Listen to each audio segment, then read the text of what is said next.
You're listening to the Dibbly Dobbly Podcast. Remember to like, share, comment, subscribe, and click the bell to make sure you get the latest episodes of the podcast. Be sure to like and share our Facebook page as well. Hi everyone, and welcome back to another episode of the Dibbly Dobbly Podcast.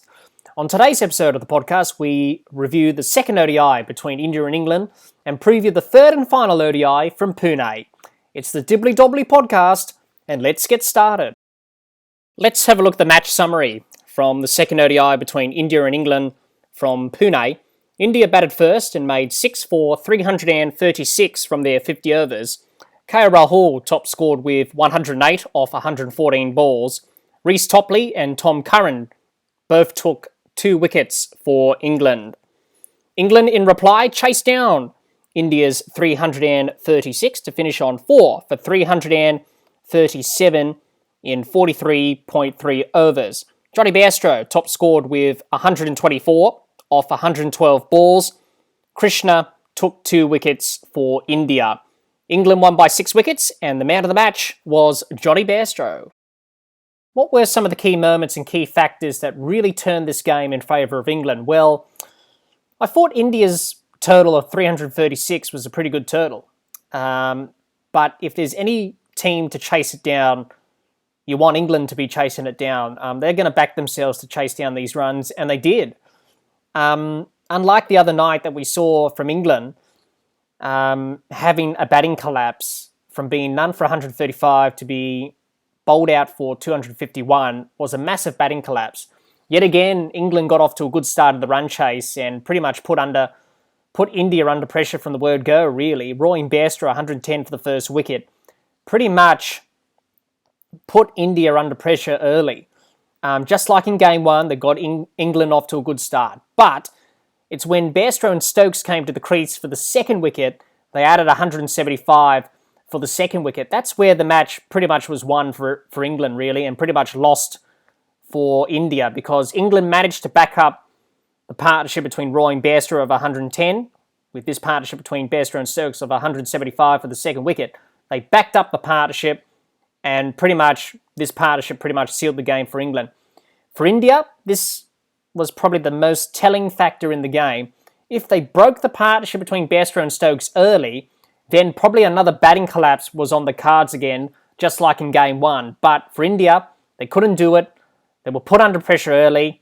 They didn't really bowl well. They were under pressure. The runs were coming, and pretty much they couldn't stop Bairstow and Stokes. And pretty much this was the key factor and the key moment in this game. Which led to England winning this match and levelling the series at 1-1.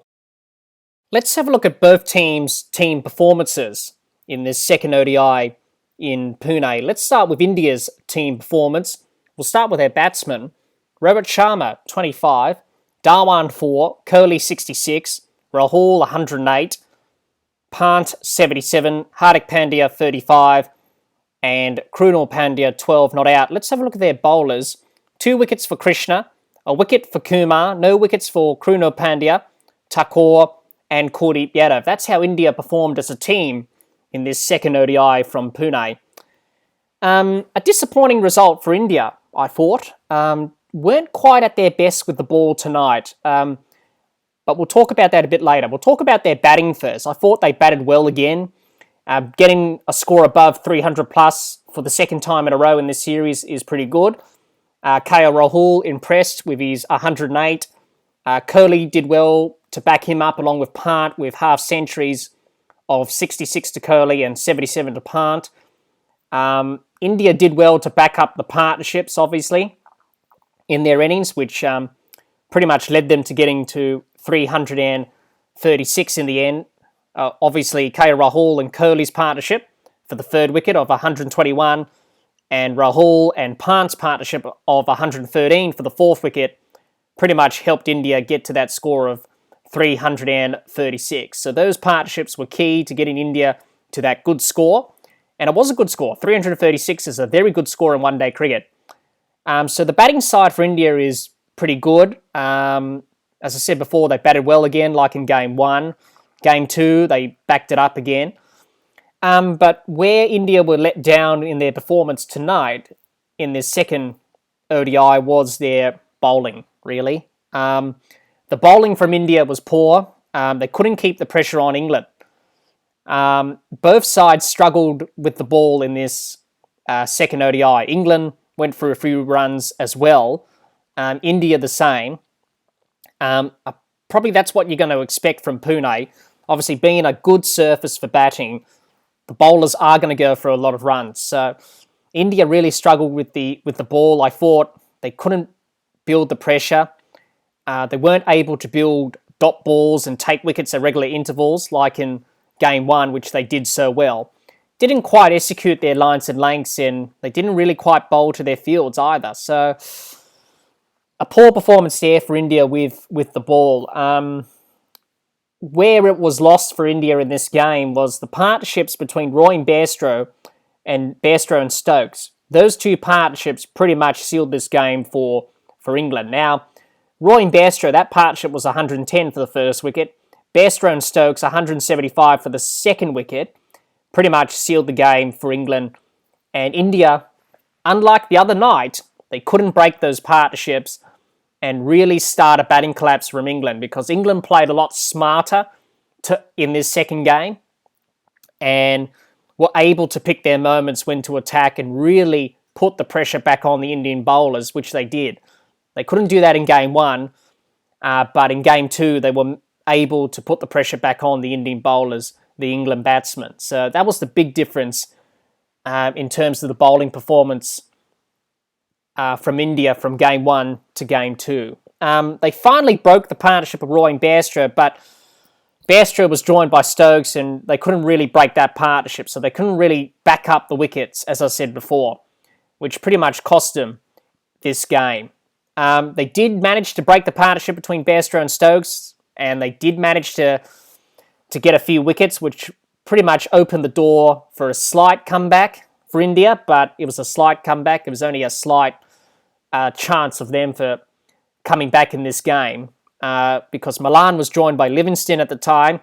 Two new batsmen at the crease. Obviously, India hoping for a comeback, a miracle comeback. Unfortunately, that didn't happen. Malan and Livingston got the job done and England won the match. So, yeah, overall, a pretty poor performance from India. They'll be absolutely disgusted with themselves. It was pretty much a poor performance, really, below their standards with the ball. The batting was good, but the bowling was just absolutely poor tonight. As I said before, not really bowling to their standards and their strengths, really. So a poor performance from India there.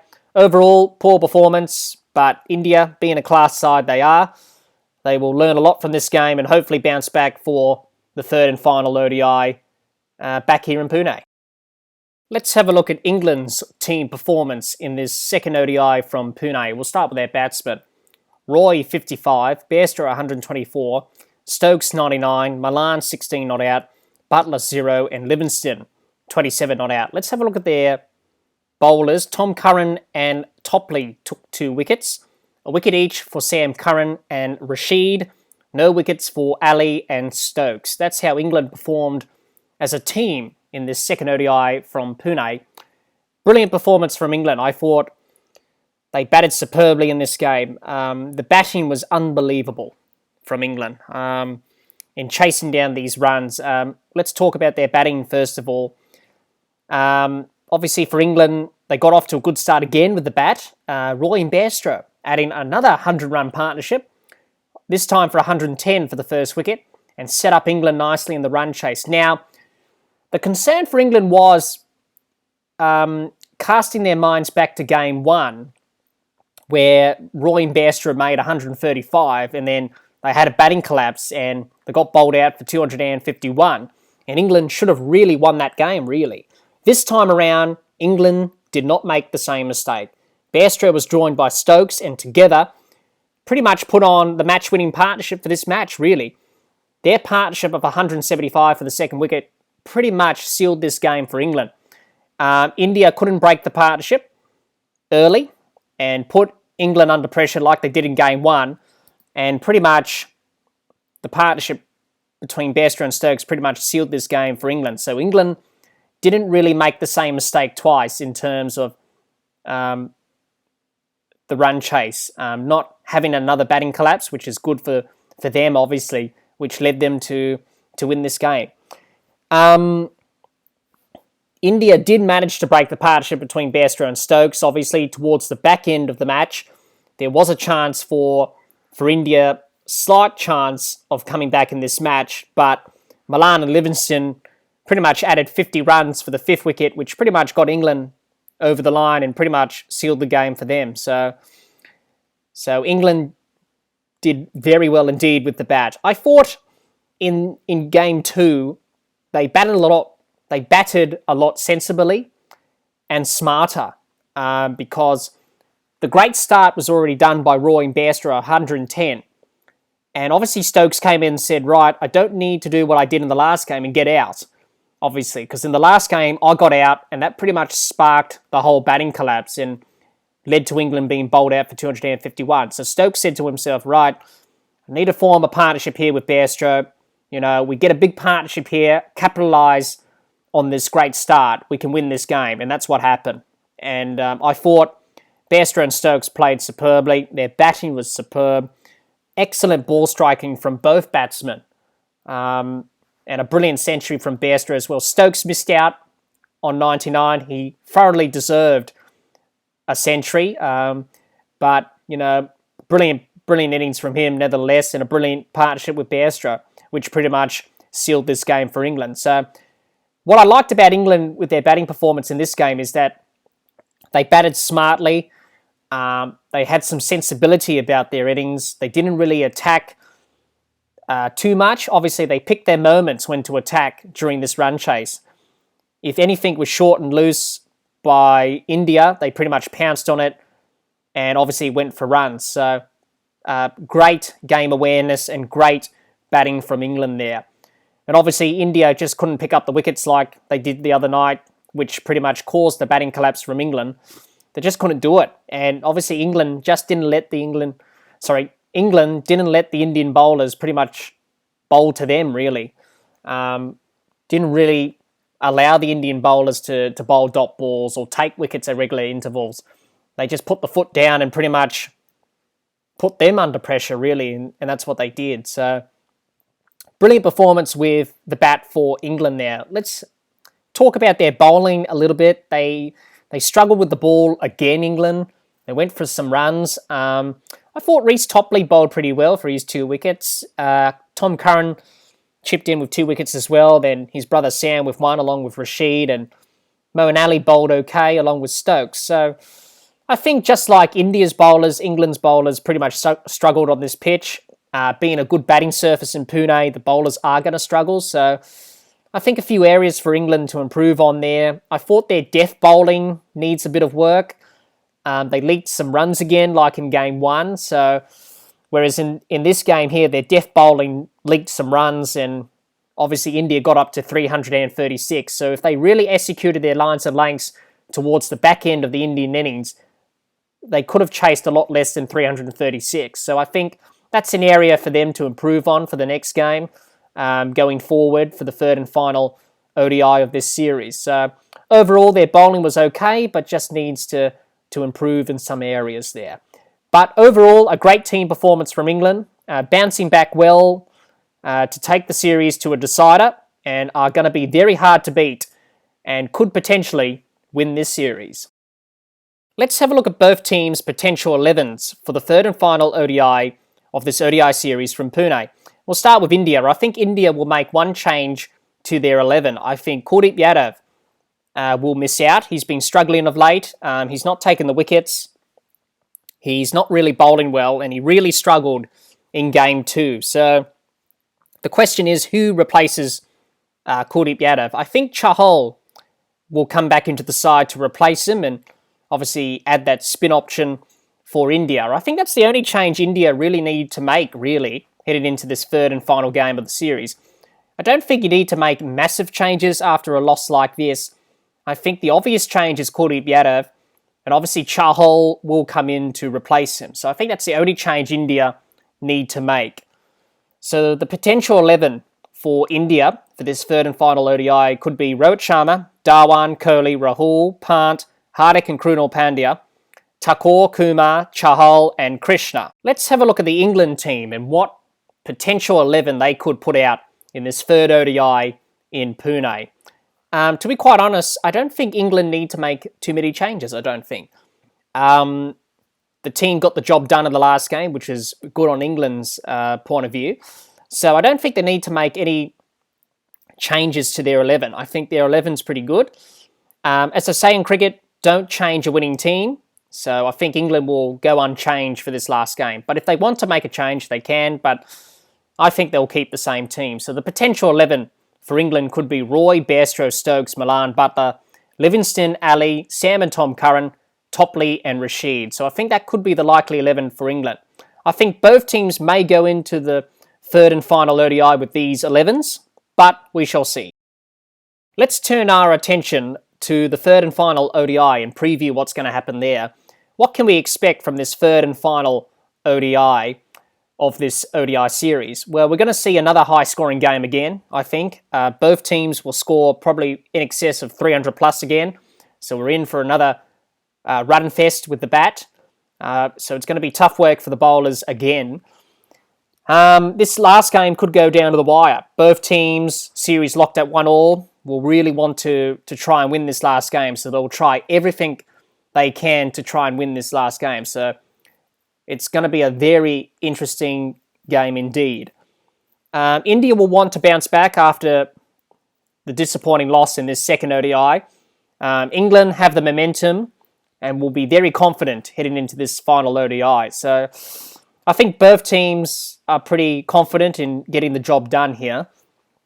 In saying that, who do I think it's going to win this last game of the series? Well, I think with all the momentum they've got now, I think England are going to be hard to beat. They started to get things together in this second ODI. So I think for England, I think they could probably win this last game and win the series. I think with all the momentum they've got, they're going to be very hard to beat. And it's going to be a very tough challenge for India to try and win this final game of the series. So India will have a lot of work to do to try and bounce back and win this last game. But in saying that, I think England, at the end of the day, will win this game and probably win the series. But let's hope we get a good game of one-day cricket again. The last two games have been pretty good. We've seen some great cricket. Let's hope we get a thrilling finish to this wonderful ODI series between two brilliant ODI sides. And may the best team win. Well, that's the end of the innings to close the play for this episode of the podcast. Be sure to subscribe and click the bell to get the latest episodes of the podcast. And like and share our Facebook page. Until next time, keep safe and bye for now.